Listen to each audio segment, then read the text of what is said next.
আজকে আমি তোমাদেরকে অল্প খরচ এবং অল্প সময়ের মধ্যে একটা ইউনিক মিষ্টি বানিয়ে দেখাবো। তার জন্য আমার লাগবে 1 প্যাকেট সুজি এবং একটা 10 টাকা দামের গুঁড়ো দুধের প্যাকেট। এবার কড়াইয়ে ঘি দিয়ে সুজিগুলোকে একটুখানি ভেজে নেব। ভাজা হয়ে গেলে পরিমাণ মতন জল দিয়ে একটু নাড়িয়ে চাড়িয়ে সুজির জলটাকে শুকিয়ে একটা ঘন আকৃতির মিশ্রণ বানিয়ে নেব।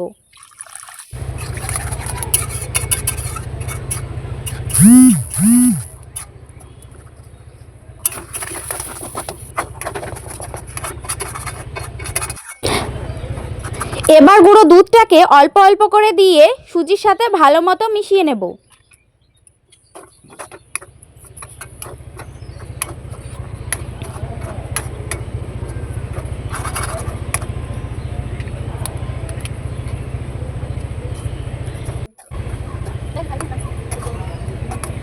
ভালো মতো মিশানো হয়ে গেলে সুজিটাকে একটা বাটিতে তুলে নেব। এখন সুজিটাকে এরকম একটা আকারের বানিয়ে নিতে হবে। এখন কড়াইয়ে তেল বসিয়ে সুজিগুলোকে একে একে দিয়ে দেব। আঁচ কমিয়ে দিয়ে সুজিগুলোকে ভালো মতো ভেজে নেব। ততক্ষণ ভাজতে হবে যতক্ষণ না সুজির গায়ের রং লাল লাল মতন না হয়ে যাচ্ছে।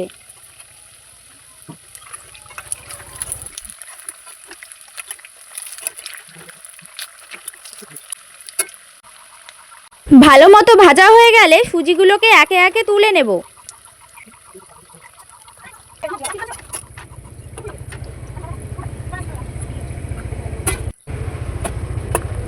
এবার পরিমাণ মতন জল দিয়ে স্বাদ মতো চিনি দিয়ে একটা শিরা বানিয়ে নেব।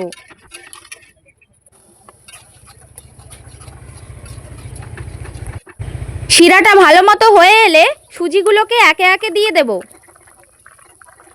এবার 2 থেকে 3 মিনিট আঁচটা বাড়িয়ে দিয়ে সুজিটাকে ভালো মতো জাল দিয়ে নেব। এবার আঁচ থেকে নামিয়ে 2 থেকে 3 ঘন্টা রেখে দেব যতক্ষণ না শিরাটা টেনে নিচ্ছে।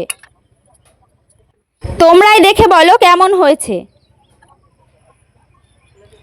একবার বাড়িতে বানিয়ে ট্রাই করে দেখো, কথা দিচ্ছি খুব ভালো লাগবে।